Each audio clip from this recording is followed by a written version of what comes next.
To Go In de volta, o canal da informação, da notícia, da entrevista, do entretenimento, da análise, do debate, do seminário, ao lado de Pompeu Vasconcelos. Olá, Pompeu. Olá, Pompeu.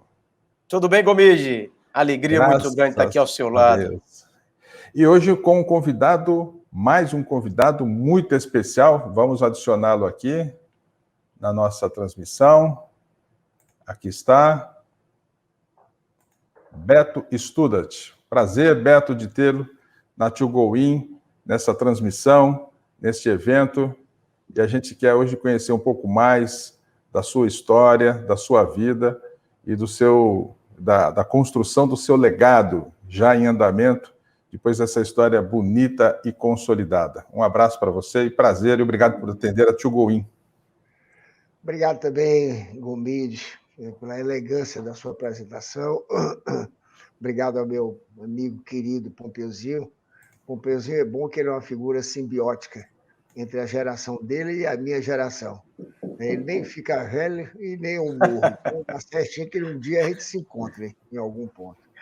E é bom encontrar com você, Gomide, pela sua história, pela sua realização como jornalista de conteúdo, jornalista que sempre fez uma boa história, representou um grupo importante no estado do Ceará.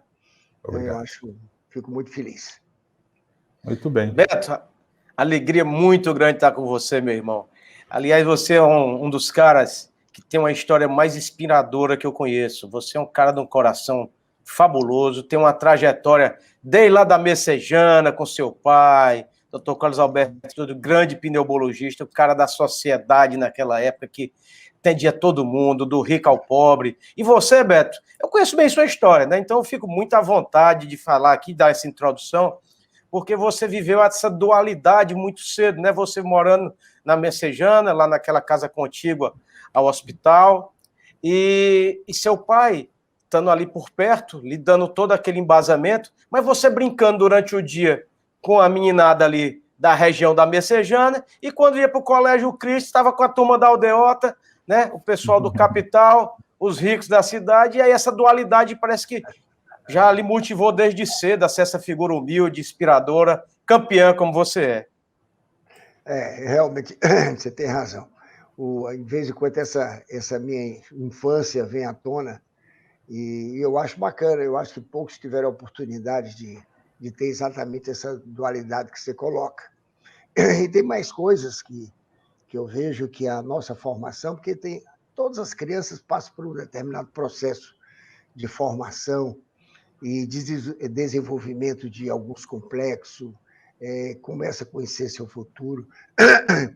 E eu acho que esse ambiente que às vezes lhe deixa complexado é um momento espetacular da infância que lhe acerta para o futuro. Então, o complexo é uma forma de lhe moldar o futuro, superar determinadas coisas. Então, essa dualidade foi bom, porque quando eu estava com meus amigos porque a aldeota naquela época terminava na Silva Paulete, então não existia aldeota. Então, os ricos eram 6 ou 4 amigos que estudavam comigo desde os 10 anos de idade no Colégio Cristo. E à tarde eu ficava com os meus amigos jogando bola debaixo das mangueiras lá em Messejana. Então, esse conflito da cultura, do bem material, né? E eu sempre tive muito medo de ser igual meus amigos de Messejana, não desenvolver. Né? É o Francisquinho, o Dedé e o Prefite? Francisquinho, Prefite. Francisquinho, né? Olha aí como eu estou sabendo das coisas, hein, Beto? É isso aí. Mas foi essa situação que me tornou também um cara simples, né? Identifiquei logo cedo que a grande riqueza não é a etiqueta da camisa, nem um carro. Eu identifiquei que a grande riqueza é o que você coloca à disposição sempre do coletivo, sabe? O desenvolvimento individual, pessoal, somente específico, ele acaba não sendo um grande desenvolvimento. A gente precisa ter sempre os amigos por perto, precisamos ter, no caso de empresas, diretores especiais, amigos especiais, ter entendimento do social, né? Aquilo que a cidade, a sociedade, o seu país precisa, você saber colaborar com eles, com ele, Estado ou município, ou país. E acho que essa visão coletiva foi a visão que me tornou mais cidadão, tá entendendo? Quer dizer, nunca tive os meus ganhos, que não são ganhos financeiros, meus ganhos são muito mais de crescimento. Foi muito bom porque eu fui colocando à disposição de todos, né? Acho que essa visão é muito especial. E ontem eu estava assistindo um programa da CNN, e estava lá o Karnal, e ele estava discutindo sobre alguns temas. Leandro Carnal. Leandro Carnal é uma figuraça, eu gosto de escutar aquele cara. E veio à tona a frase: a vida é curta para ser pequena, né? Então, isso aí diz muita coisa. E a gente até anotei como coisa que eu tenho que ficar usando todo o tempo, porque quando você fala a vida é curta temporalmente curta, para ser pequena, para você deixar de realizar grandes feitos. E grandes feitos não é você se colocar em posição de risco, mas é você poder construir coisas importantes para você e para os outros, que é essa visão coletiva que eu disse. Não é bacana? A vida é curta para ser pequena, é uma maravilha. Então, eu sempre adotei esse tipo de vida, não tenho muito risco, o meu negócio é sempre muito bem ponderado, embora arrojado. E esse negócio do ficar velho, Pompeuzinho e Gomide, é exatamente, a linha do horizonte começa a ficar mais curta. Então, a vida começa a ficar mais curta, como diz aí o filósofo. Começa a ficar mais curta, mas não quer dizer que ela seja pequena, ela pode ser muito intensa. Então, se eu tenho mais 20 anos de vida, meu amigo, nós vamos trabalhar e fazer muita coisa nesse período que ainda falta para nós, né? Muito bem. Quando você chegou na faculdade de administração de empresas, lá na UES, parece que você começou a ficar mais animado com o mundo dos negócios, se preocupando mais com custos, e aí parece que você seguiu para o Banco do Nordeste, teve uma experiência no Grupo J. Macedo. Fala um pouquinho dessa sua trajetória, para a turma conhecer mais, né? Até chegar lá na Agripec, que eu acho que foi o grande salto na sua vida, né, Beto? Sem dúvida. Mas é sempre a curiosidade. Eu, quando pequeno, por conta dessa vida, eu tinha muito medo de ficar pobre.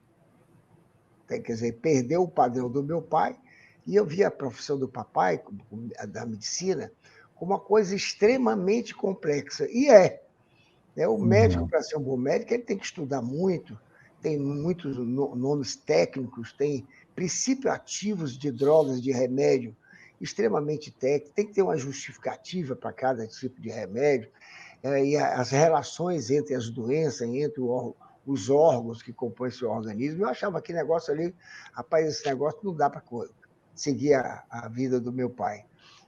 E eu sempre tive, desde pequeno, uma aptidão industrial muito grande, sempre gostei. E eu ia para o Banco Nordeste, Pompeuzinho, era atrás de oportunidade industrial, embora muito novo, 21, 20 anos, sei lá, eu ia lá para o ETN, que é o escritório técnico, né, do banco, que estuda as possibilidades industriais, faz pesquisa, sempre atrás de coisas para poder montar. Mas não houve nada que eu tirasse do Banco Nordeste, pelo contrário.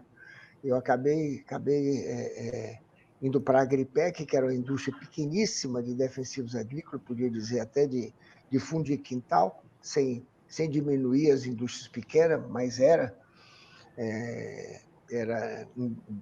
o termo que eu sempre uso é um paradoxo de atividade, porque a indústria de defensivos no estado do Ceará, que tinha a cultura a agricultura como cultura de subsistência, né? Onde se usava a agricultura, o resultado, como material de escambo no final de semana, o cara que produzia o milho e levava para o município para trocar por feijão ou para trocar por farinha, e assim eles faziam o grande negócio. E a Agripec era a indústria de defensivos. Foi ali que eu detonei, sabe? Entendi, embora muito novo, com 23, 24 anos, 25, que a Agripec era uma empresa que deveria sair do Ceará urgentemente, porque para ficar no Ceará ela não iria ter um desenvolvimento franco. E isso aí foi, acho, o lance de grande coragem que me exigiu demais. Tanto é que durante muitos anos eu passei fora dos movimentos institucionais, porque institucionais classistas, porque eu não tinha tempo. Meu tempo era só para viajar, identificar amigos que distribuíam produtos no Nordeste, identificar celeiros, produtores como a Margem do Rio São Francisco, e assim foi a minha caminhada. E depois me preocupar em conhecer produtores de matérias-primas na Ásia, né, para poder trazer essas matérias-primas para o Brasil, formular e atender o mercado. Então, a minha vida foi desse jeito. Você falou alguma coisa antes do Banco Nordeste, você falou uma coisa. Você teve o Banco do Nordeste, mas teve também sua passagem pela Semec. E você Semec, sempre teve esse tino. Gomide, ele sempre teve esse tino comercial. Ele quis ter até fábrica de fósforo, de papel higiênico. O Beto sempre gostou do consumo, né, Beto? E eu gostaria que ele também acrescentasse, né, esse início de 21, 22 anos, essas viagens que ele fez ao longo do Nordeste, como que eram essas viagens, né? E o que passava pela cabeça dele naquele tempo, né? Será que eu, de fato, vou avançar bastante? Como é que vai ser o meu avanço? Como é que vai ser o meu crescimento? Porque eu acho que essa é uma reflexão importante para a nossa audiência que está assistindo a gente, porque muita gente fala assim, como é que vai ser o meu caminho? Meu caminho vai ser por esse lado, vai ser por esse lado, que temperamento eu tenho que ter, que paciência que eu tenho que ter, passo a passo, será que eu tenho que explodir de uma vez? Então, agora ele já, do alto do seu conhecimento, o que você poderia também dizer para este pessoal que está no início, recordando o seu início de 21, 22 anos? Rapaz, você tem que viver, o jovem tem que viver sempre em cima do muro. No lado, o medo, do outro lado, a coragem. O medo de não realizar coisas importantes. E do outro lado, a coragem, a convicção que eu vou vencer. Entendendo? Então, eu vivia nessa situação. Eu sabia que eu não podia, quando eu digo não, sabia que eu não podia negligenciar, era o meu lado do medo. Se eu não fizer certo, eu não vou avançar. E a convicção, a consciência de onde eu estou, baseada em fatos, como eu estou dizendo para você, sobre a agricultura do estado de Ceará. Essa era uma realidade. Eu tinha que conhecer outros estados que tivessem uma agricultura mais desenvolvida, que me desse a oportunidade de ampliar o meu portfólio, automaticamente me exigia para ir buscar os meus princípios ativos fora. Então, essas coisas, como recado para o jovem, é esse: você tenha muito cuidado para você não ficar nessa sua posição de hoje, mas seja muito ousado para poder enveredar num novo caminho. E eu falo isso, Gomide, assim, tenha coragem. Tenha coragem. Coragem não é aquilo que você faz correndo risco, não é nesse aspecto.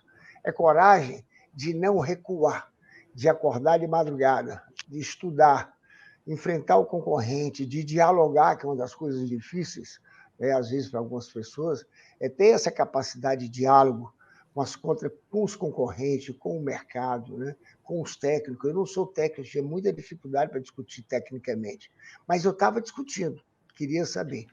E as viagens, naquela época, Gomide, as viagens eram muito, muito especiais, porque não existia aviões à disposição. Os aviões não faziam as maiores e melhores cidades do interior. Faziam só entre capitais e eram viagens, passagens caríssimas. Então, eu viajava de fusquinha. Eu só tinha uma prerrogativa dentro da frota de carro da nossa empresa, da Agripec, o mais novo era meu. O mais novo era meu para poder enfrentar as estradas. Mas e não tinha negócio de ar-condicionado, era aquele ventiladorzinho da porta, né? Que você abria assim e vinha aquele vento quente para poder arejar o interior do avião. Então, foi uma vida muito dura, mas para mim de muita alegria, porque ela foi sempre um crescente, mas como serrote, sujeito a altos e baixos. Né? Eu tive a oportunidade. Então, ela vai nesse alinhamento, mas é sempre assim, ó, pontuando, né? É sempre altos e baixos. E esses altos e baixos têm muito a ver com um detalhe. Eu vivia sempre no esgotamento da minha capacidade financeira, que era muito pequena. Esgotamento por quê? Porque tudo que eu ganhava não era para ser revestido ao meu favor, mas em favor da empresa. Qual era a preocupação? Ampliação do mercado, ampliação da infraestrutura de mercado, de máquina e de carro, admissão de um novo gerente, né, talentoso, de um novo vendedor, é uma área nova, um novo produto. No meio dessa caminhada de 40 anos na Agripec, muitas coisas foram se formando. A gente conta 40 anos da Agripec em 5 minutos. As pessoas pensam que foi um período fácil, e não foi. Foi muito difícil, mas não quer dizer com isso que foi ruim. Foi bom, foi ótimo, porque minha cabeça toda, eu sou ainda Agripec, eu não sou BSPA ainda. E todos os meus amigos aqui sabem. Eu sou totalmente Agripec. É a minha formação, é a minha história. Tudo que eu tenho de contar, eu só conto a Agripec. Foi a minha meninice, foi o lado do rapaz, adulto, casado, filhos. Né? Preocupação em morar em São Paulo, que acabei não indo morar, porque a minha mulher resistia, as minhas filhas pequenas também. Mas foi lá em São Paulo que eu encontrei, quando eu cheguei em São Paulo, foi que eu encontrei a grande possibilidade de crescer no mercado nacional. Isso num período de 40 anos, tá? Então, essa coragem é que a gente precisa ter.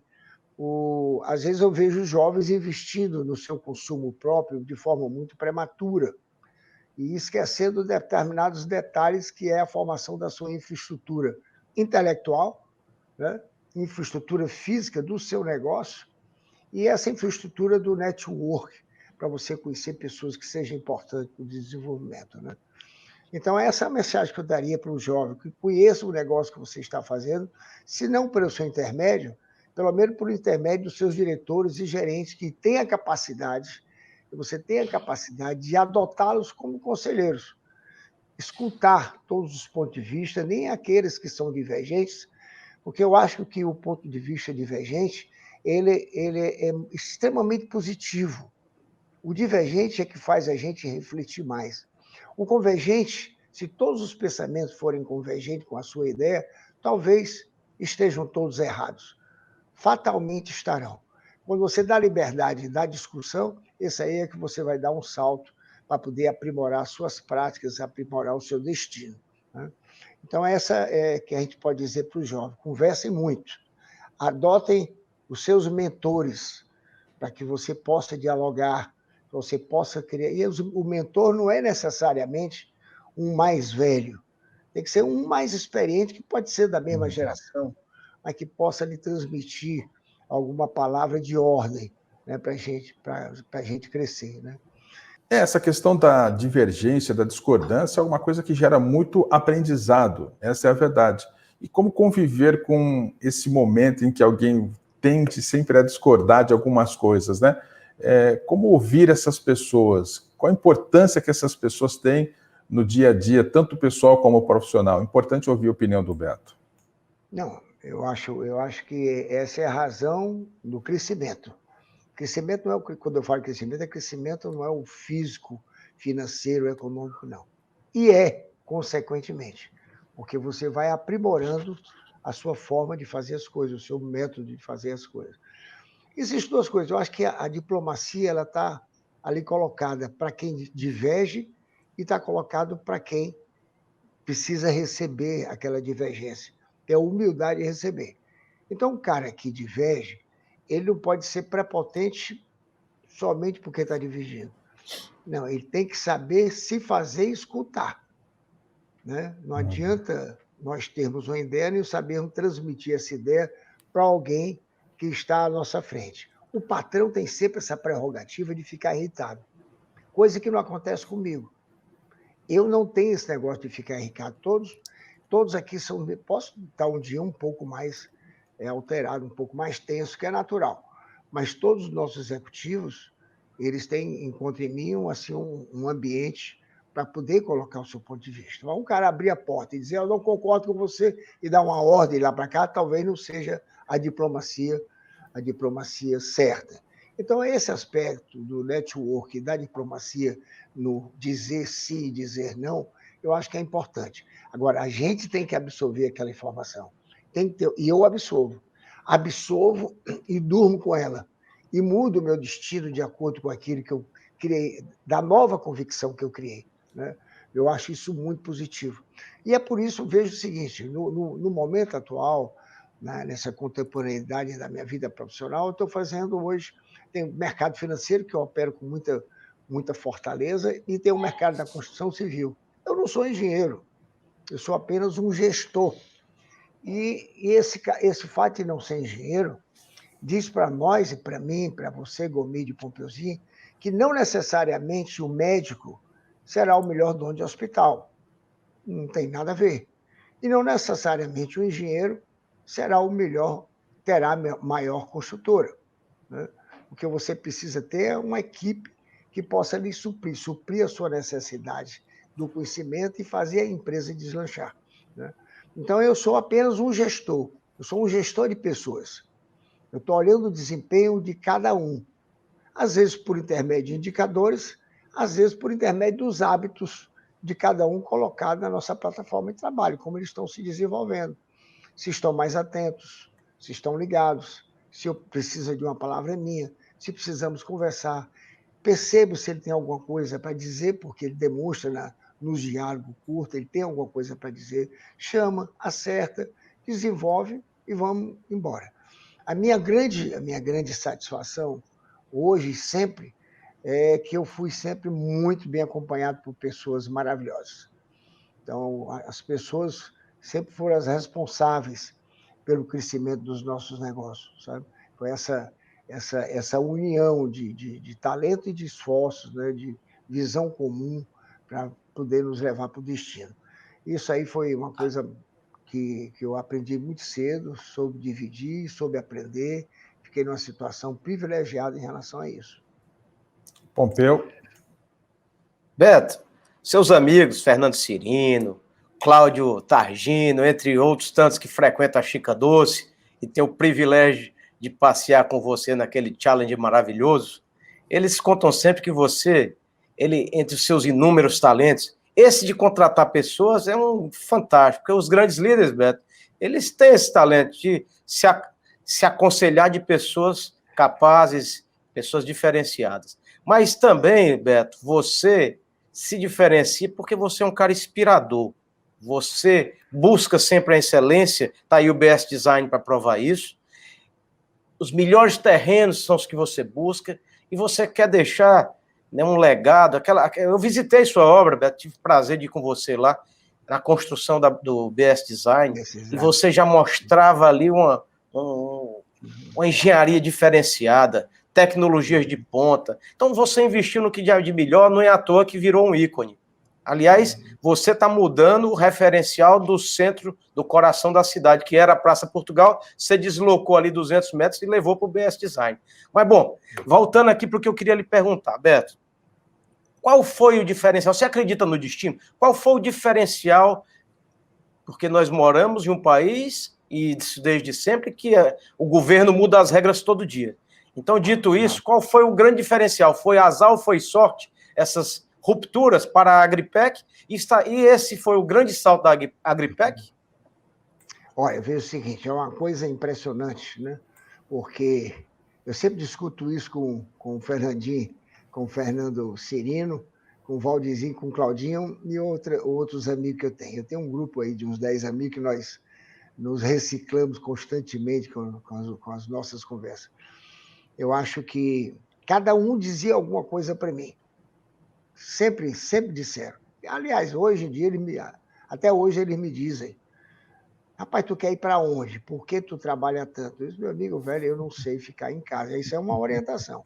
Eu não sei ficar em casa sem trabalhar. Eu vou fazer o quê? Eu preciso estar convivendo com as minhas pessoas. E vai aí a vida para ser pequena. Eu não posso ficar em casa, porque senão a vida fica muito pequena.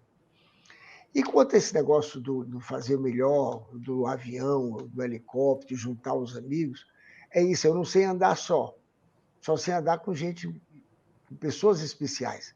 Então, todas as minhas viagens, as 2 voltas ao mundo que eu fiz, os meus circuitos pela Europa, pelos Estados Unidos, minhas idas ao Caribe, que eu fui umas 10 vezes, todos eu fui acompanhado dos meus amigos, né? Isso, para mim, é um espetáculo, né? Não tem coisa melhor, né? E os meus amigos me deram essa oportunidade, são meus mentores, né, Gomide, como eu falei. Cada um tem um mentor. Às vezes você tem um grupo de amigos que são os mentores. E fazer bem.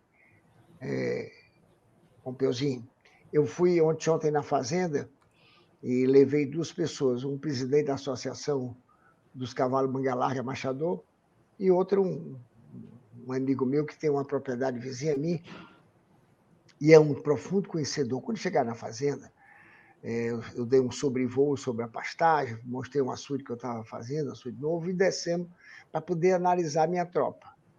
E eu falo assim de forma vaidosa. De repente, eles se identificaram os melhores cavalos. Beto, eu nunca vi uma tropa tão bonita como essa que você está fazendo aqui. Quer dizer, já são os filhos das minhas matrizes nascendo, porque eu sempre tive a preocupação de atrair a melhor genética nacional para poder fazer a cobertura das minhas éguas. Então, hoje eu tenho uns animais espetaculares, de morfologia espetacular, de cor preta preferencialmente, que é a minha cor predileta, né? Então, eu gosto de fazer bem feito. Vem para o BS Design. Que BS Design nós saímos com um projeto do Daniel Arruda, que quando você olhava para esse projeto aqui em cima dessa quadra, você dizia... Eu tinha um pensamento, eu não pensava nos riscos, eu só pensava no glamour. Glamour do conforto. O que é que eu vou transformar? Você pode dizer assim, o Beto é visionário. Sou. Nesse aspecto, sim. Porque eu fiquei muitas vezes em pé na calçada, pela rua Desembargador Leite Albuquerque, junto com o Daniel, falando para ele que eu não queria ver meus clientes em fila de elevador, não queria ver meus clientes em fila para estacionar o carro, queria restaurantes, queria um ambiente coletivo, que eram os auditórios e as salas de reuniões, que fazem parte do mezanino, que é tudo corporativo, são coisas nossas que nós não vendemos, sabe? Restaurantes, e conseguimos fazer, né? Então, tudo aquilo que eu manifestava para ele foi o que ele colocou no papel.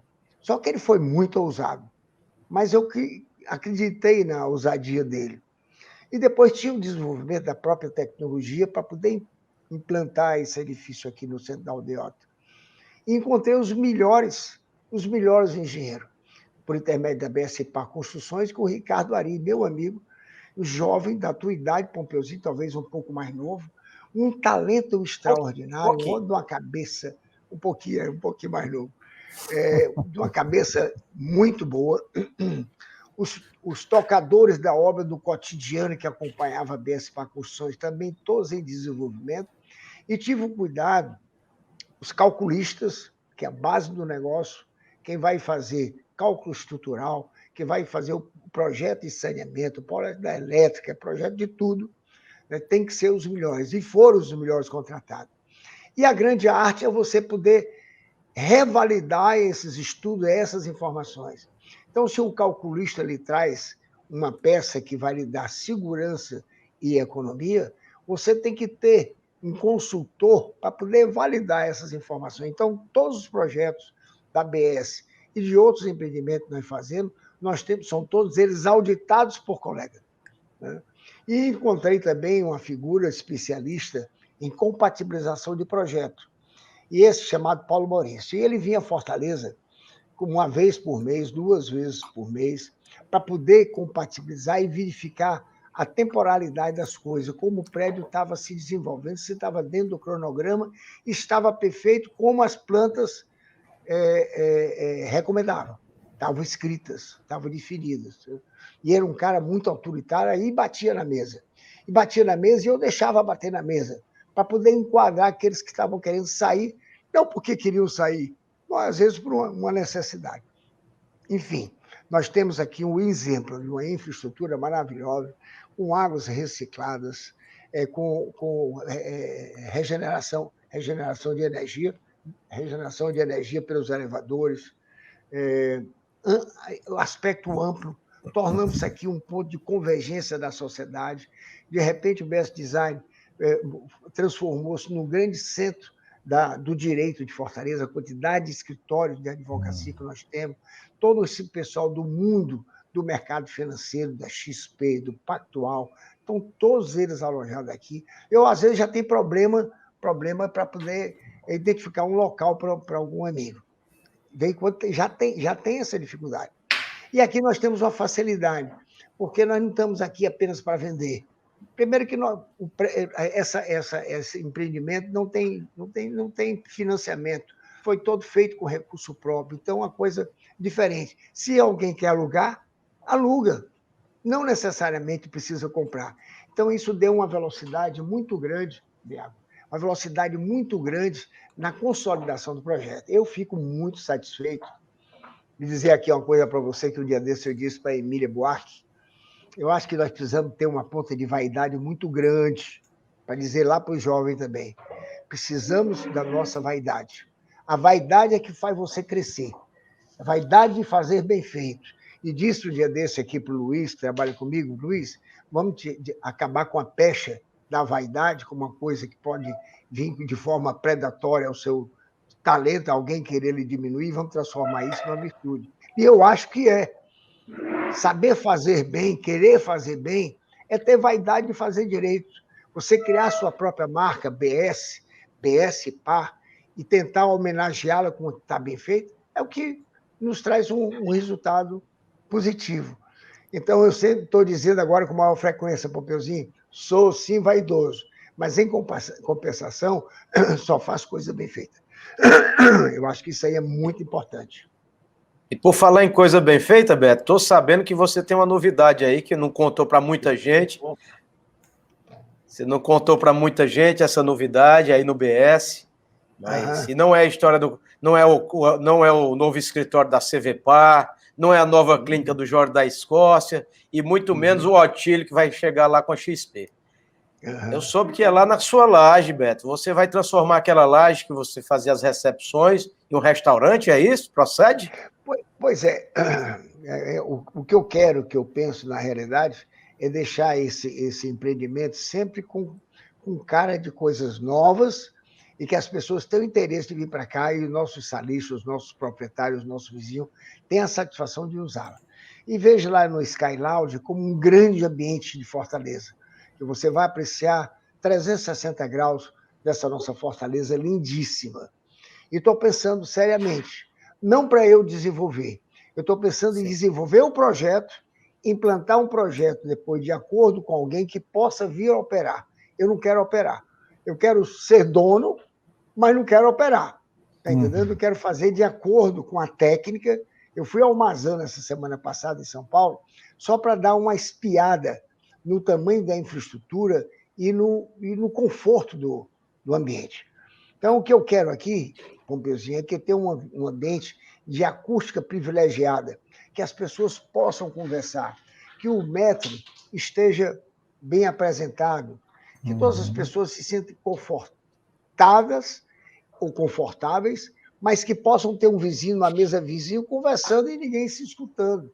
Um ambiente de negócio, de beleza, que tenha um elevador privativo para acessar, que tenha um valet para você encostar o seu carro e você subir pelo elevador, coisa assim que modifica, que vocês que tratam de negócio, qual é o restaurante que eu quero ir, que eu posso ser bem recebido e ter um ambiente que eu possa conversar em off, eu, o Beto, o Pompeu e o Gomide, lá no Sky Lounge, né?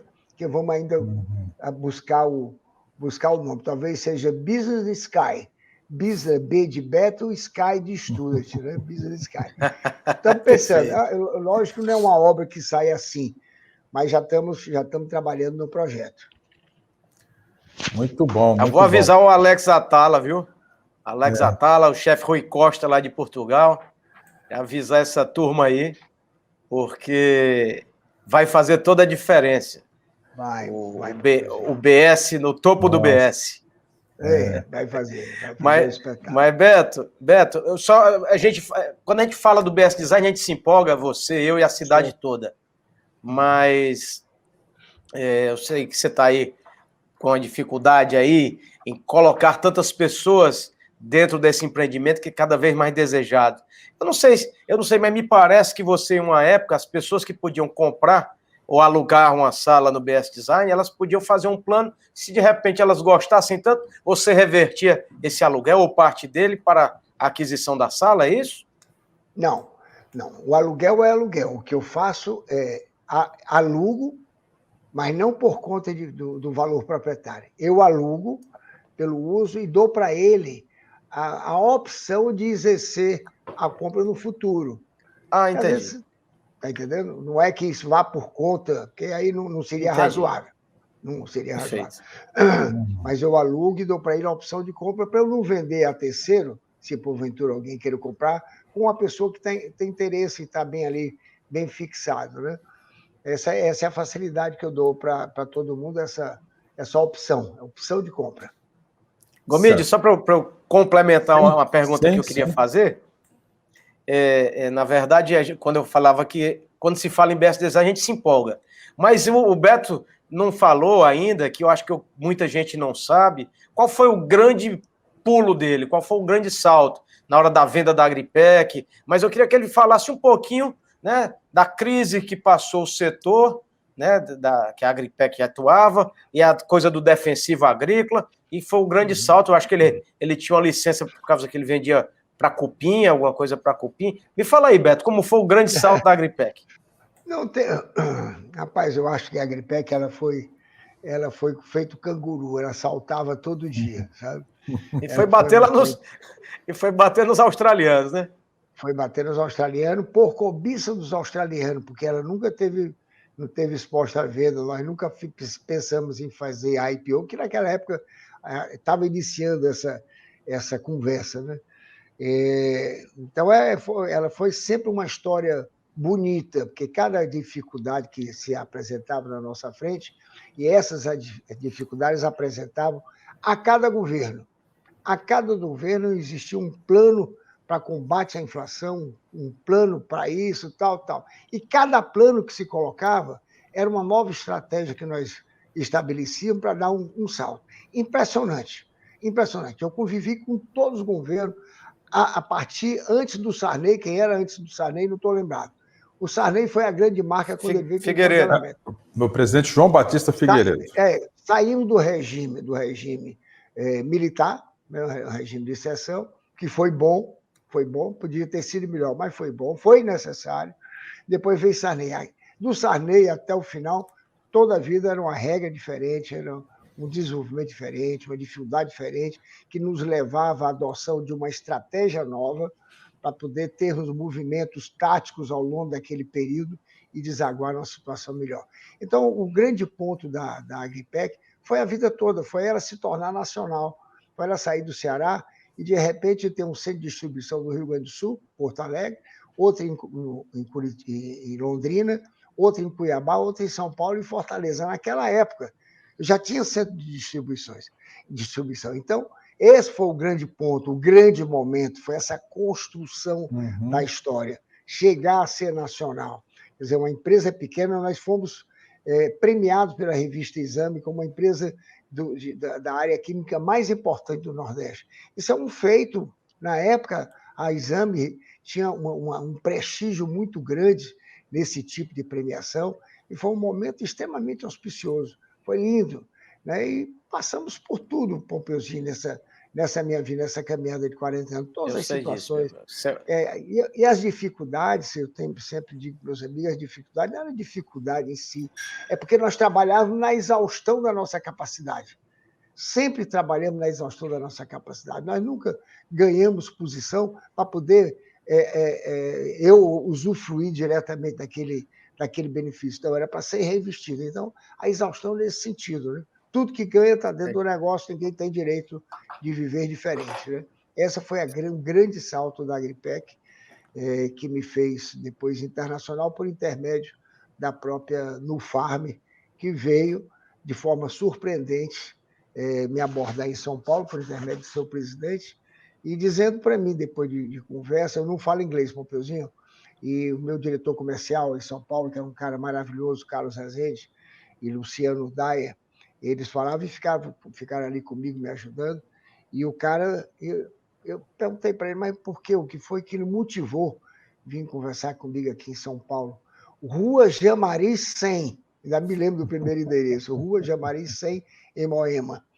E ele disse, não, eu quero entrar no mercado brasileiro e sei da complexidade da entrada de uma empresa nova, que tem que vencer todo o aparato burocrático do Brasil, por intermédio do Ministério da Agricultura, Ministério da Saúde, Anvisa, Agência Nacional de Vigilância Sanitária. Eu quero já chegar operando no mercado. Então, eu não queria ir. Enquanto na Agripec, a empresa de maior respeitabilidade e melhor exposição. Melhor exposição. Então, eu acho que seria uma grande oportunidade para nós, no Farmer, dizendo, entrar no mercado brasileiro por intermédio de vocês. E foi uma transação, a primeira tranche, em 2005, foi uma transação que foi mais suada, porque teve todo um trabalho de valuation que a gente tinha que fazer, em cima de números que não existiam assim, muita consistência. Depois adquirimos parâmetros na indústria química mundial, determinamos os múltiplos para poder chegar a esses valuations, e acabamos fechando o negócio muito bem fechado, vendendo 49,9% das nossas ações, fechamos o negócio na Austrália. Foi um negócio espetacular. E eles perguntaram na época, sem estar escrito, se eu poderia pensar no futuro. Não, nem perguntaram. Eles disseram apenas o seguinte: se você tiver vender a outra parte, nós podemos. Converse primeiro conosco. Escreveram. Agora me lembro, escreveram isso. Conversa primeiro conosco. Tá bom. Quando foi 2 anos depois, foi acontecer em 2005. 2 anos depois, em 2007, eles perguntaram se podiam conversar sobre os 50,1. A turma perguntou, por que 50,1? Porque esse 0,01 é que me dava prerrogativa, que chama-se Golden Share, a cota Golden Share. Essa Golden Share está inspirando. Essa Golden Share que vai inspirar o UBS Golden? Não. O Gold da UBS Gold. Porque ele ser uma. Gold, é o UBS Gold, porque ele será, sem dúvida, o melhor residencial de Fortaleza, num quarto da quadra daquela que eu teria na Santos Dumont com o Vigílio Távora. O quarto de lá, que são 2.000. A quadra tem 100 mil metros. 10 mil metros. Eu estou tirando 2.500 para poder fazer o UBS Gold. E está na Dias da Rocha com o desembargador Leite Albuquerque. Ele é Gold porque ele será o melhor. Será o melhor. Não será o mais luxuoso, mas será o melhor. É difícil, por isso que é Gold. E a Golden Share, me dava a prerrogativa de ter o plano de negócio na mão. Era eu que estabelecia o plano de negócio da Agripec. Era eu que definia toda a minha assessoria, todo o meu pessoal. Recurso humano estava subordinado a mim. Tudo estava subordinado. Salário, tudo era eu que resolvia. Essa Gold Share é nesse sentido. E quando eu vendi, e tinha uma limitação contratual. Limitação contratual era o tamanho do investimento que eu estava autorizado a fazer espontaneamente, sem consultar o Conselho da Austrália. Eu podia fazer investimento, se não me falha a memória, até 15 milhões de dólares, um negócio desse. E eu tinha um grande desejo. E isso aí foi uma limitação muito importante, que me tirou um pouquinho a minha vibração no desenvolvimento, nesse fato de ser vanguarda, porque existia uma unidade de produção de ácido de glifosato, que era a matéria-prima de um produto meu que chamava glifosato, que eu usava na soja, que eu poderia verticalizar e fazer aqui no Brasil. E essa planta custava mais do que aquilo que estava autorizado e eu teria que consultá-los. E eles não tinham interesse de aprovar a minha ideia, porque eles eram os maiores clientes da Nufarm no mundo. A Nufarm os tinha como os maiores clientes para se vir à Austrália, se vir parte da Europa e se vir os Estados Unidos. Né? Então, ele não queria entrar em conflito. Então, o interesse dele era um, meu interesse era outro. Essa aí foi uma frustração importante, significativa, para dizer para ele, sim, posso pensar em vender a segunda parte agora, porque eu estava limitado no meu crescimento, né? Pessoal. E eles foi uma negociação mais rápida, porque nós já tínhamos dados todos, né? Todo aquele desenho do primeiro negócio de 2005, e pronto, acabamos saindo, e eles fizeram um extraordinário, eu fiz um extraordinário negócio, e eles fizeram um outro extraordinário negócio, porque foi uma empresa sempre de faturamento crescente, muito, sempre geradores de grandes resultados. Né? Então, foi a minha história, assim, de forma resumida, na Agripec. E aí eu não criei nenhum hiato.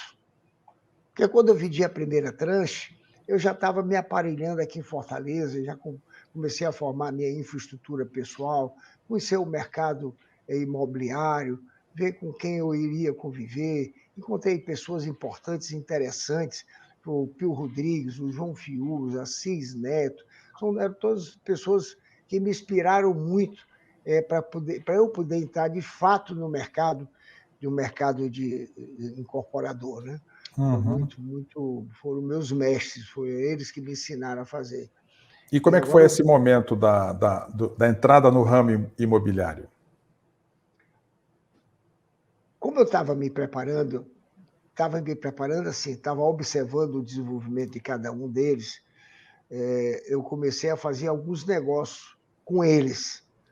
Eu, às vezes, comprava um terreno privilegiado e os entregava para que eles pudessem edificar, e ficava no regime de permutante. Isso aí me trouxe essa aproximação, até que um determinado dia eu resolvi, eu posso continuar fazendo o que os meus amigos desejam e posso também desenvolver a minha própria incorporadora. E comecei a fazer os meus primeiros ensaios. E foi fazendo esses primeiros ensaios que acabei desaguando nesse ambiente de ser um dos maiores de Fortaleza, junto com eles que me ensinaram. Nós estamos todos emparelhados, todos tentando fazer o melhor. E nos damos muito bem. Cada um tem o seu talento, seu lado especial. O João Fiuza tem um lado especial, a Assis Neto tem o seu, o Pio Rodrigues tem o seu. Cada um tem a sua forma. O Ricardinho Ari, que é o jovem que me inspirou, foi meu companheiro, hoje presta serviço para mim, que ele tem uma extraordinária construtora, ele não trabalha mais comigo na BSPA Construções, e eu o contrato para fazer obras, por exemplo, BS Gold, que será desenvolvido no próximo ano, é o Ricardinho que vai fazer. Eu tenho aqui agora, na incorporadora, um grupo que eu chamo Grupo Elite da Engenharia, onde define os processos, define tudo, conhece todo o planejamento e entrega para alguém executar. E essa execução é feita a várias mãos, junto com o meu pessoal e o pessoal que está prestando o serviço. Isso diminuiu o meu contingente de pessoas aqui para eu tratar, né, porque tornou-se estruturalmente menor, e eu aproveito a expertise deles. Né? Então, eu acho que foi uma conjugação maravilhosa. Maravilhosa. Você tem incorporadora e construtora junto, é um problema grande que precisa-se de muita cabeça para tocar. Eu fiquei só com a incorporação e com a equipe que me dá todo o subsídio e os elementos para poder estruturar o planejamento de forma importante. Por exemplo, uma das coisas que caracteriza a ABS, nós nunca entregamos uma obra fora da data prevista. Nunca. Nem esse monumento aqui do BS Design, nós deixamos de entregar em dia. Lançamos em 2014, começamos em 2015, entregamos dia 29 de março de 2019. Então, tudo direitinho, não teve nenhum dia de atraso. Né? E essas coisas que vão fazer da nossa marca uma marca preciosa. Né? EBS é bom. EBS é bom. EBS é bem feito. EBS é bem localizado, porque a localização é um fator primordial para você agregar valor ao seu negócio, ao seu apartamento, à sua moradia. Né?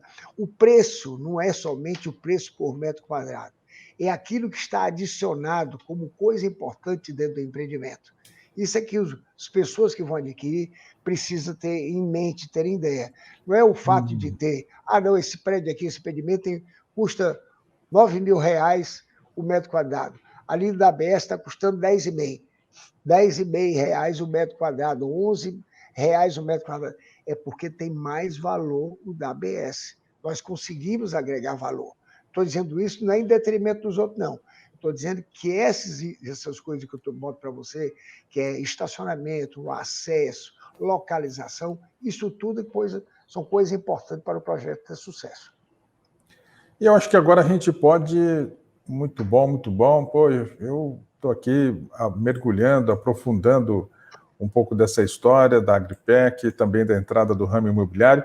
E eu desejaria que o Beto nos contasse um pouquinho como é que foi o período da gestão dele na Federação das Indústrias do Ceará.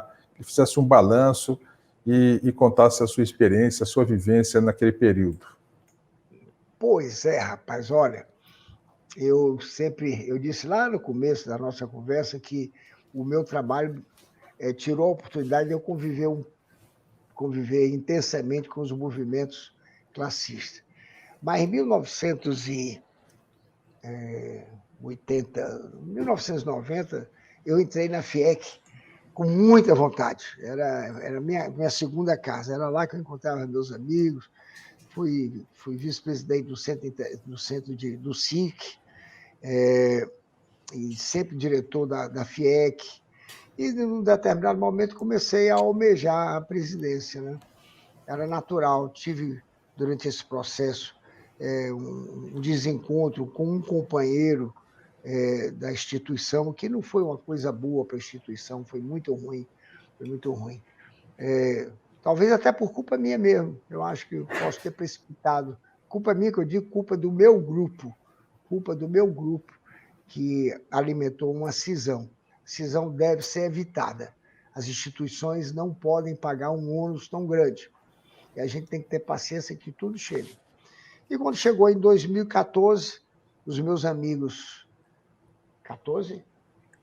2014, os meus amigos presidentes do sindicato, 38 na época, resolveram me fazer presidente.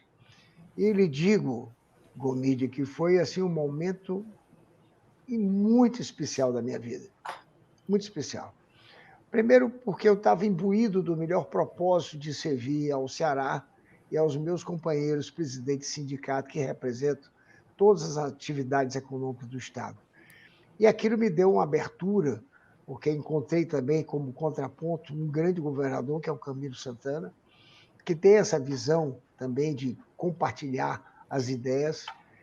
O Camilo, é um cara que eu respeito muito, porque ele tem o Ceará sempre como seu objetivo, tornar o Ceará melhor, independente dos aspectos políticos, né, porque existe encontro e desencontros, mas o Camilo é um companheiro do Ceará e foi um companheiro meu muito grande para a execução do meu trabalho. Tanto o Camilo queria ficar perto da Federação das Indústrias pelo entendimento que nós tínhamos e continuamos tendo, por intermédio do Ricardo Cavalcante agora, sobre as atividades econômicas, e recomendava aos seus secretários: olha, tudo que diz respeito ao desenvolvimento econômico do Estado de Ceará, por favor, conversem a priori, primeiramente com o Beto Studart, verifiquem o que é que a Federação das Indústrias imagina. Peço o Beto para colocar isso em discussão com os presidentes dos sindicatos, e depois eu me encontro com o Beto e eu vou resolver junto com ele. E tivemos uma parceria, o Pompeuzinho é testemunha disso. Desenvolvemos uma parceria extraordinária para o Estado do Ceará. E o bom também, porque lhe dá, Gomídia, assim, um empoderamento, que não é o poder, um empoderamento de acessar e de conhecer. Esse é o lado do empoderamento, você se sentir meio dono do desenvolvimento do Estado também. Então, ele recomendava que o secretário conversasse comigo. Quando eu ligava para o secretário para discutir um determinado tema, eu era extremamente bem recebido. Era um negócio assim, muito, muito gostoso, né, de se trabalhar. Todo mundo entendia a minha palavra, eu compreendia os seus pontos de vista, e conseguimos construir Federação das Indústrias sem submissão, tanto é, Pompeu, que não tinha submissão, que eu fui, talvez, o líder classista na época, que o líder classista só pode ter por um mandato de 5 anos e pronto. Você tem que opcionar, ou você é líder classista ou você é empresário. Eu sou empresário. Tive naquele momento como presidente, não voltei mais lá.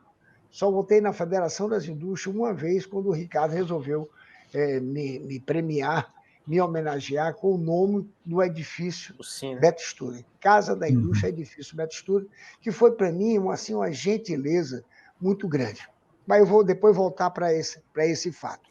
Então, Gomit, foi assim um momento muito bom, porque eu encontrei a federação na época, houveram algumas mudanças na área do ensino no Brasil, e as federações do Brasil todo foram garfadas com uma subtração. muito grande de recursos. E eu tinha que compatibilizar. A FIEC estava saindo do alinhamento custo-receita e tinha um excesso de pessoas. Nós tivemos que fazer um trabalho de saneamento de pessoal muito grande. Nós fomos obrigados a eliminar 1.050 pessoas. Vai ser uma coisa extraordinária. Além disso, quer dizer, tinha demais, mas perdemos 1.050 pessoas e não fez falta a casa. O que nós fizemos foi nos assessorar com pessoas ligadas ao desenvolvimento de processo, definirmos um novo processo, um novo comando, uma nova orientação, demos um destino e a casa terminou como talvez a casa mais importante entre todas as federações do Brasil. Era mais importante, era mais capitalizada, era os que tinham serviços melhores.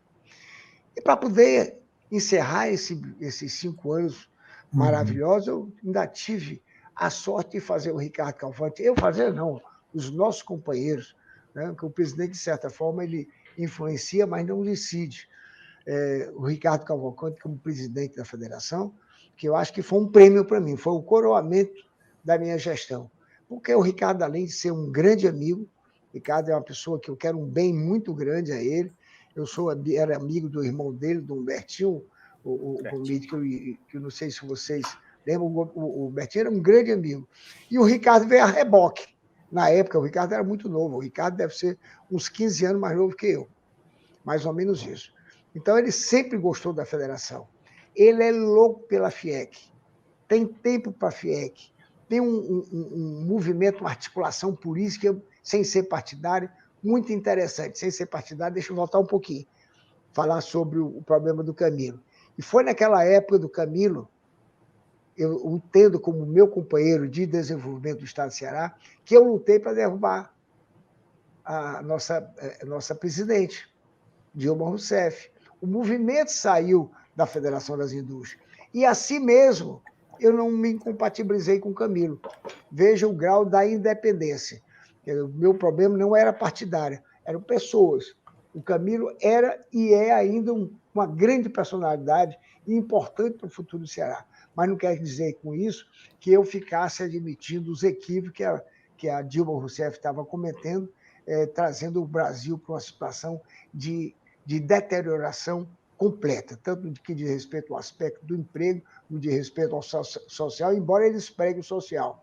Nós terminamos com muita gente desempregada, terminamos com utopias, com equívocos profundos na condução, no aspecto monetário do Estado brasileiro, trazendo os juros para baixo, no martelo, sem ter a infraestrutura, toda a macroeconomia condizente com aquele momento que ela reduziu. Conclusão, estourou tudo, ela foi reeleita e, graças a Deus, ela foi cassada no momento certo para o Brasil.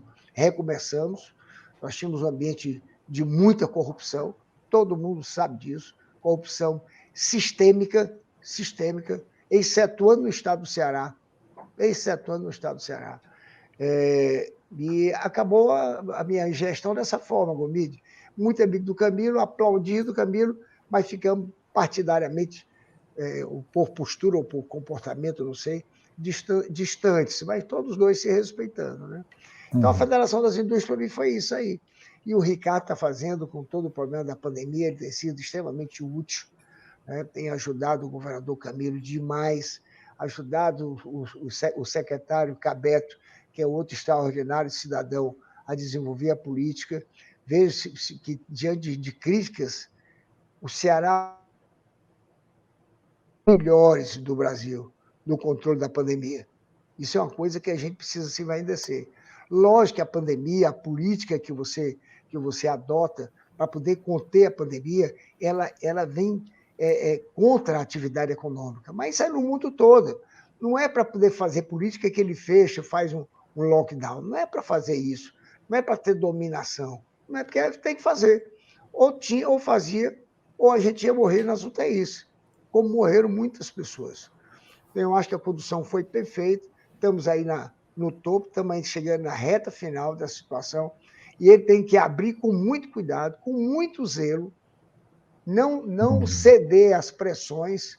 Eu estou aqui fazendo o trabalho não de um cara que queira que... Eu quero que abra, Mas não quer dizer que sejamos irresponsáveis, né? A pandemia é um negócio muito sério, que graças a Deus, outra noite, eu estava conversando com a Ana, dizendo para ela, graças a Deus, Deus viu a humanidade com a lupa muito grande e permitiu que a ciência desenvolvesse ao ponto da gente ter uma vacinação assim, com 1 ano e meio depois da pandemia. Quer dizer, nós estamos quase chegando no final, né? Nós já estamos aqui no Brasil com 60 e poucos % da população vacinada. Vamos chegar no final do ano com todo mundo vacinado. Pode ser que entre um pouquinho em 22, mas já os Estados Unidos, que está recebendo milhões e bilhões de doses, vai mandar para o mundo. A África precisa ser assistida, a Índia precisa ser assistida também. Porque se a gente não fizer isso, nós vamos interromper o trânsito entre os países. Isso é uma coisa que vem em desencontro ao desenvolvimento econômico, ao emprego. Precisamos servir a todo mundo.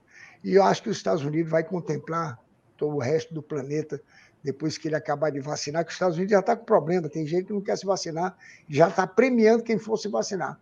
As pessoas já estão ficando livres de máscara, né?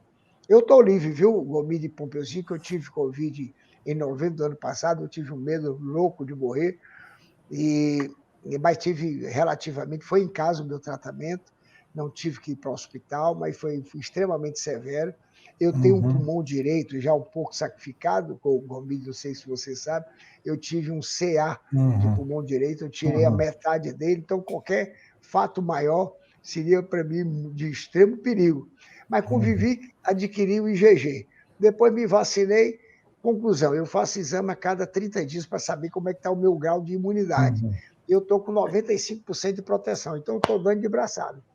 E aqui não tem esse negócio de ficar em casa, não. Vem todo mundo trabalhar, pega a máscara, bota aqui e vamos para frente. É isso aí. Pompeu, e agora a gente quer saber dele sobre os desafios, não é, Pompeu? Os desafios, os empreendimentos que estão surgindo. Esse BS Flower, Gomide, ele é um negócio, né, fabuloso.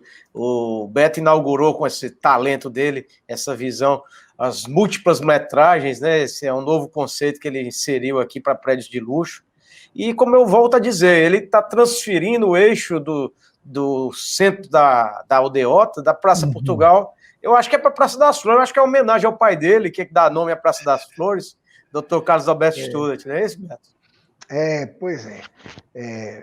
O papai, eu acabei conseguindo fazer essa homenagem, foi o nosso amigo Roberto que acabou... fizemos uma troca. Eu disse, Roberto, eu vou fazer esse empreendimento aqui do lado, que será o maior empreendimento do Ceará e do Nordeste. Tem essa praça aqui, a Praça das Flores, que é uma praça espetacular. E eu queria fazer essa... E do lado de lá eu vou fazer um empreendimento no futuro, que é o BS Flower. Vamos colocar aqui o nome de Praça Carlos Alberto Studart, em homenagem ao papai, que foi uma pessoa tão importante para a medicina do Ceará. E eles, Beto, vamos, o que é que você me dá em contrapartida? Não, estou dando essas obras. Eles, não, mas faça alguma coisa pela praça. E na época, acho que tem já 6 anos, talvez, eu gastei um bom dinheiro para modificar a infraestrutura da praça. Hoje ela tem um pequeno problema de manutenção, porque a relação nossa com a prefeitura, com os executores da praça, que estão ali na vigilância, na limpeza, às vezes não condiz bem, mas eu tenho uma boa despesa mensal na praça, embora ela não espelhe aquilo que eu gasto, por conta da execução. Mas é uma coisa muito importante para Fortaleza, essa praça que tem 13 ou 15 mil, 20 mil metros, Pompeuzinho. É um pulmão que nós temos, aqui. E o BS Flower, esse negócio de ultrametragem, é o nome técnico que o meu pessoal desenvolve. Na realidade, quando nós criamos esse conceito, 3Ms era menor, médio e maior. Então, os nossos empreendimentos eles têm sempre, no mínimo, 3 metragens, mas que sejam compatibilizados entre as pessoas. Por exemplo, uma pessoa que vai morar num apartamento de 110 metros, ele convive muito bem com uma pessoa que vai morar num apartamento de 150. Mas talvez o cara que está morando de 110 não conviva muito bem com um cara que tem 400. Então, 400 metros. Então, nós temos que ter uma relação nessa múltipla metragem, nesse sentido, do social. Quem é que vai viver aqui, como vai viver aqui, quais são os interesses de cada cidadão, de cada família, tipo de garagem, como é que eles querem que faça a garagem. Então, nós estamos sempre desenvolvendo. No BS Flower, especificamente, nós temos cinco tamanhos. E é um sucesso, né? Esse mês, agora em curso, nós estamos vendendo 6 unidades. 6 unidades no mês, e não saímos ainda da pandemia. Existem colunas que estão totalmente vendidas. Por exemplo, apartamento de 63 metros, não tem. Se você quiser um apartamento de 63 metros lá, não tem. Você vai encontrar com outras metragens para cima. Esse BS Gold que nós estamos falando também é múltipla metragem, só que são 3 tamanhos. São 3 tamanhos mais ou menos assim, 180, 205 e 240. Todos com elevadores exclusivos. E um prédio lindo, 240 metros, só temos 10 apartamentos de 240 metros, e ele tem um formato assim em módulo, sabe? Em módulo. Uma coisa extraordinária, lindíssimo, para o lado nascente, vai ser uma obra espetacular.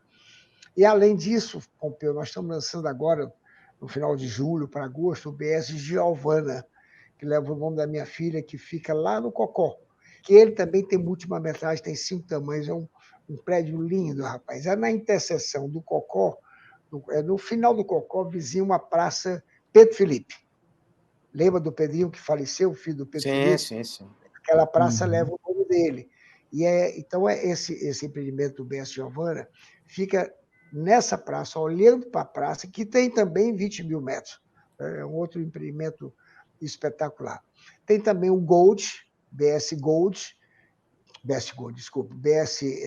Jade, que esse é na Joaquim Nabuco, Nogueira Scioli. Esse é um equipamento um pouco mais modesto, mais simples, para um outro tipo de renda.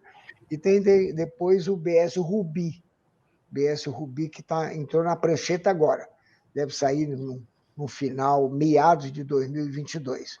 Além de loteamentos... Daniel Arruda também? Daniel Arruda e Marcos Novaes também? Daniel Arruda e Marcos Novaes, os dois. E, além disso, nós estamos também investindo muito na área de loteamento, né?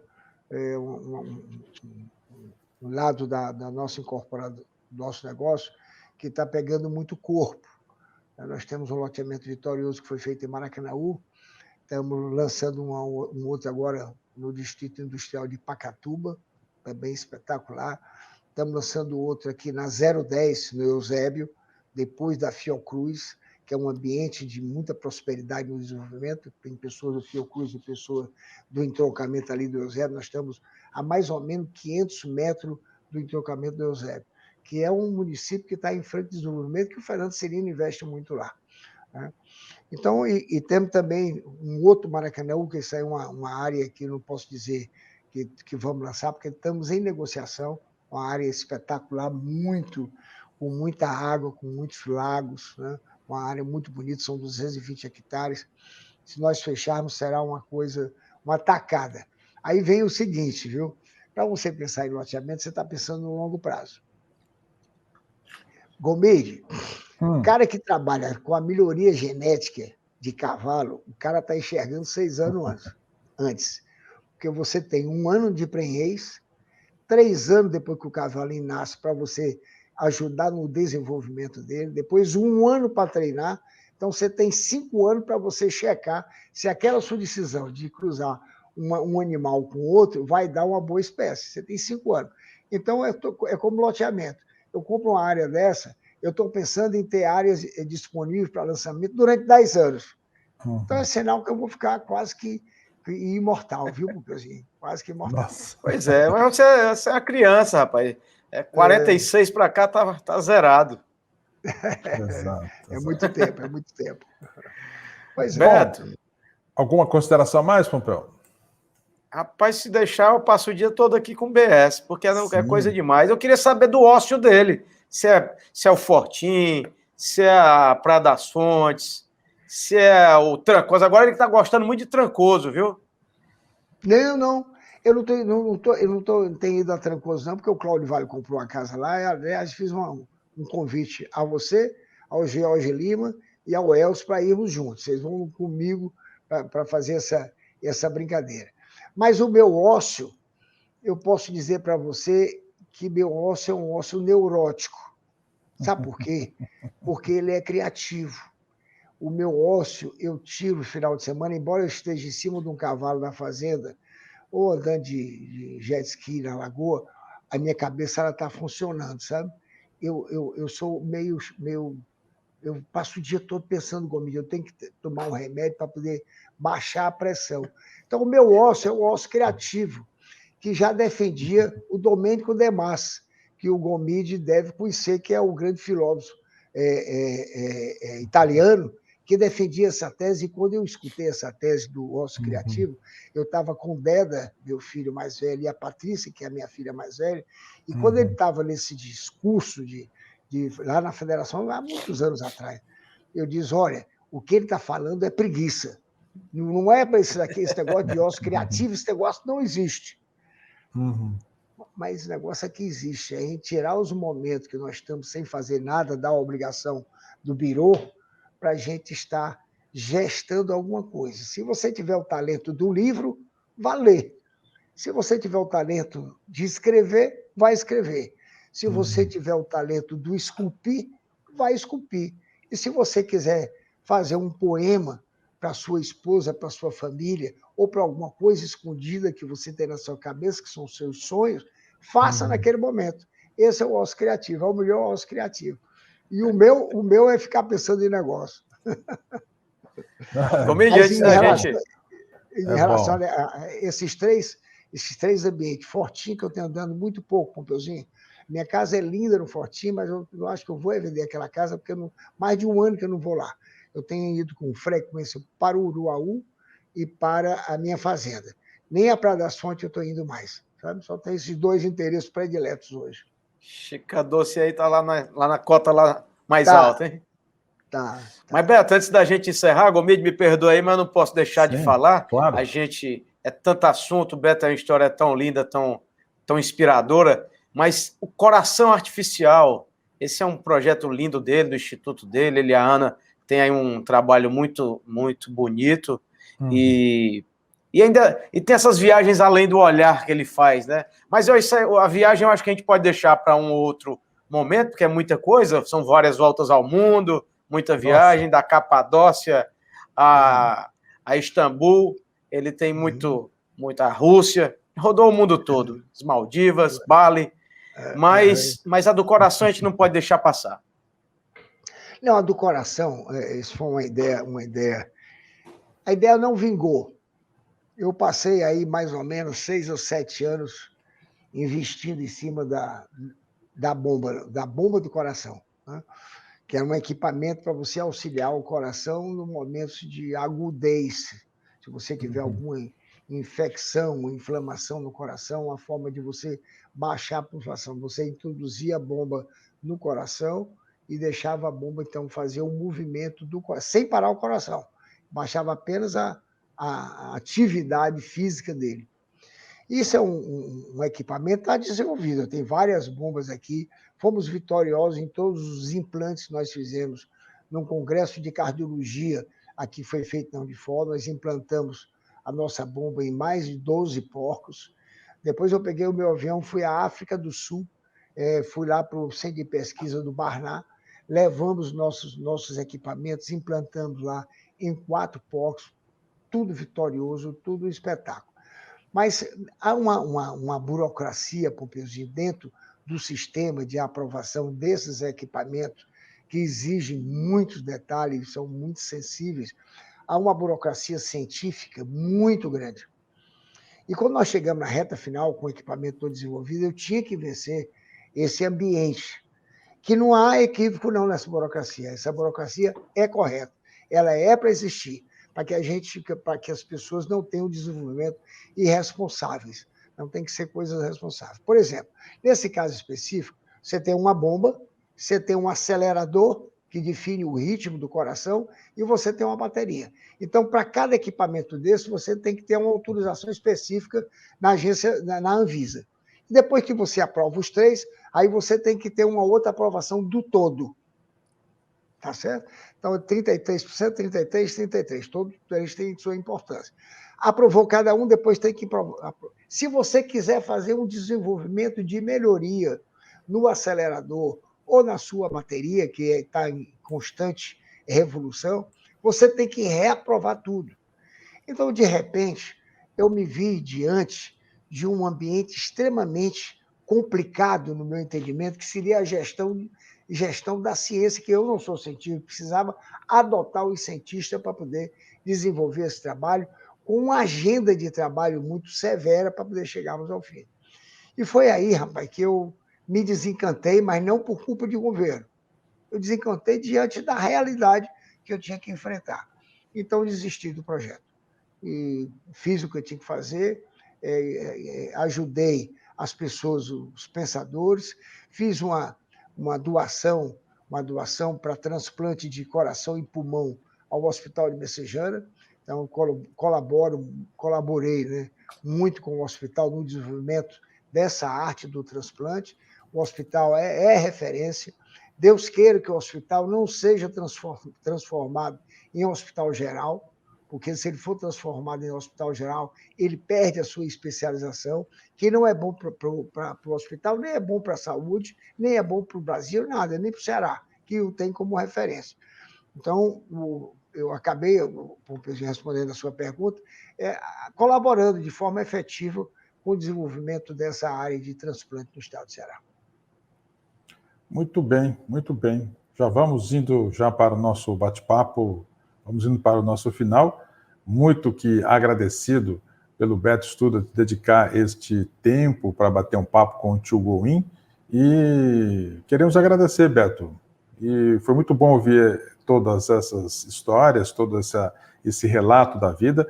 E eu tenho a certeza que todos da nossa audiência, dos que seguem tio Gouin, vão gostar muito e creio também aprender e a levar a uma reflexão do como é a vida e o que você precisa fazer em certos momentos, em certos instantes, para avançar, para crescer, para realizar. Obrigado, obrigado. Gomide, eu fico com muita satisfação em ter conversado com você e com o Pompeuzinho, que eu estimo muito, pela robustez do conteúdo que nós tentamos desenvolver, e dizer para vocês que a minha preocupação hoje é de servir de exemplo das coisas boas, que nós temos as nossas coisas equivocadas, né? Mas as coisas boas que as pessoas possam perceber e seguir nesse mesmo passo, pela mesma trilha, fazendo sempre coisas sérias, sempre com a cabeça bem desenvolvida, pensando nas pessoas, pensando no negócio, enfim, essa é uma construção que eu estou sendo, de certa forma, homenageado. Até o fato de ser entrevistado por vocês é uma homenagem que vocês prestam a mim. Eu fico muito feliz que todo mundo está me escutando. Como eu tenho recebido muitas pessoas aqui no escritório que chegam de repente para poder me conhecer, para poder trocar ideias comigo, pedir uma sugestão, é uma coisa assim que me chama muita atenção. Como é que um cabo de Messejana pode chegar ao ponto de ser orientador dos jovens de vez em quando. Então, a minha vida profissional é uma vida de muito glamour nesse aspecto da construção, sabe? Construção de vida. Eu glamour nesse sentido, nesse aspecto. Trabalho demais, gosto do que faço e pretendo fazer muito, muito, muito mais, se Deus quiser. Obrigado por tudo, viu, Marcos? Viu, Pompeuzinho? Muito bem. Obrigado, Pompeu. Beto.